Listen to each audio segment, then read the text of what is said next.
le procureur général près la Cour constitutionnelle,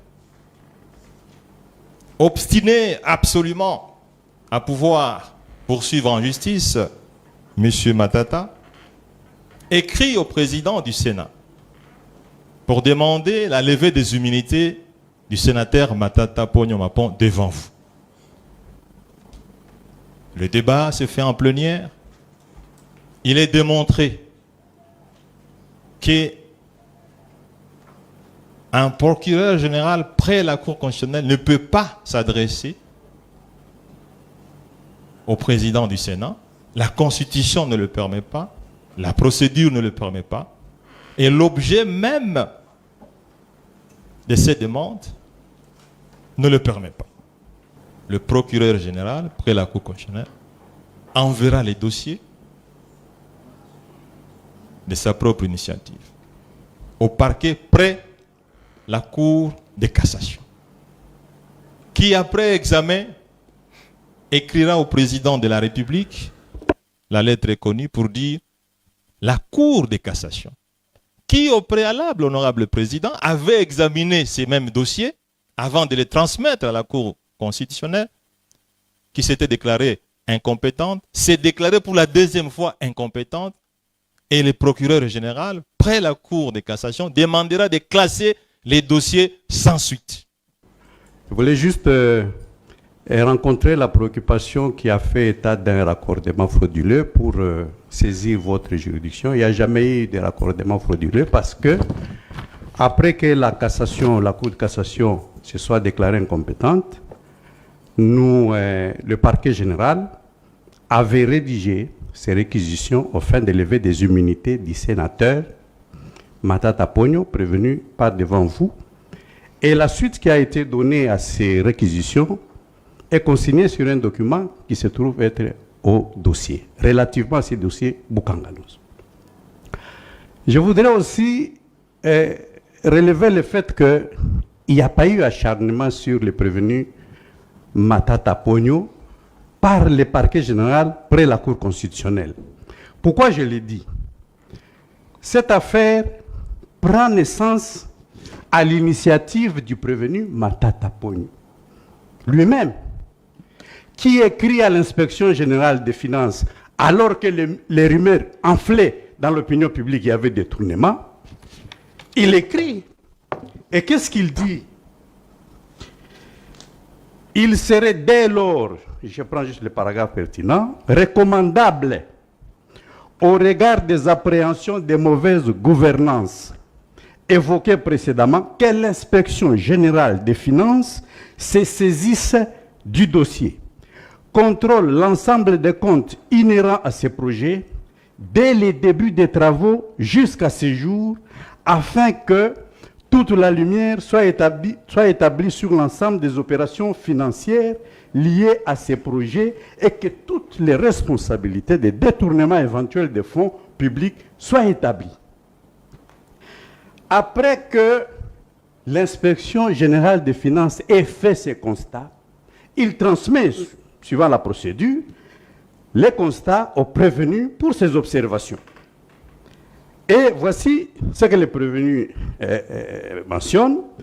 Comme nous avons eu à le mentionner dans les notes précédentes, et c'est toujours mieux de le rappeler, la primature et le chef du gouvernement n'étaient nullement impliqués dans la gestion des fonds de ces projets. C'est l'entreprise Africom qui était seule responsable de l'exécution technique et financière du projet sur base d'un contrat d'immense signé entre elle et quatre membres du gouvernement. La primature n'en était pas signataire. Et plus loin, les mêmes prévenus affirment, l'entreprise Africom affirme que tous les fonds qu'elle a reçus de la Banque centrale ont été affectés à l'exécution du projet. Elle nie de manière catégorique avoir rétrocédé directement ou indirectement une part quelconque de ces fonds à la primature, encore moins au chef du gouvernement de l'époque. Il serait indiqué d'avoir cette confirmation de l'entreprise Africom et de le mentionner dans les rapports finaux, car en effet, le peuple congolais a besoin de savoir s'il y a eu effectivement détournement des fonds et si oui, qui en était le bénéficiaire. Nous ne l'avons pas été. S'agissant d'une éventuelle surfacturation, c'est le prévenu qui dit, évoqué dans votre feuille d'observation, seule l'entreprise Africom a la responsabilité d'y répondre, étant donné qu'elle avait seule le pouvoir contractuel d'acquisition de l'ensemble des équipements. Après ces observations, l'inspecteur général des finances transmet en tant qu'OPJ, à compétence restreinte, il transmet au parquet les dossiers. Monsieur le procureur général, j'ai l'honneur de vous transmettre 6 juin pour compétence et disposition la note d'officier judiciaire de police judiciaire établie par les inspecteurs généraux des finances à l'issue de la mission de contrôle du parc agro-industriel de Boukangalonzo. Monsieur a effectué les faits infractionnels qui sont brièvement décrits dans cette note sont détaillés dans les rapports élaborés à l'issue de cette mission avec en appui les pièces justificatives sur base desquelles l'équipe de contrôle a fondé ces constatations. Elles restent ainsi à votre disposition pour tout complément d'information. Et en marge de des procès-verbaux transmis, les prévenus qui sont retenus sont ceux-là qui sont devant vous. Et c'est à l'issue de cette procédure que le parquet général, après bien sûr l'instruction, a saisi votre cours après avoir suivi toutes les procédures bien sûr constitutionnelles qui sont prévues. Où est-ce qu'on peut dire que c'est l'initiative acharnée du procureur général contre les prévenus? C'est à son initiative et j'ai voulu mettre cet accent pour qu'on n'insiste pas trop sur cette histoire du parquet général qui se serait acharné sur les prévenus. J'ai dit, je vous remercie. Le deuxième point, honorable président, estimé membre de la Cour, concernera le caractère politique de ce procès. Cela fait 4 ans, mois pour mois, c'est en avril 2021. J'étais alors à Conakry, conseiller du président.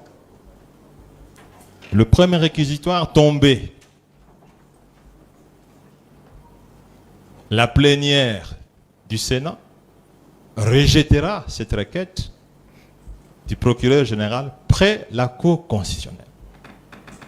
Je vois dans votre composition un ancien sénateur, juriste professionnel, qui était dans la salle et qui sait que cette requête a été rejetée. Deuxième violation de la Constitution. Troisième violation de la Constitution. Honorable président, estimé membre de la Cour constitutionnelle, le président du Sénat,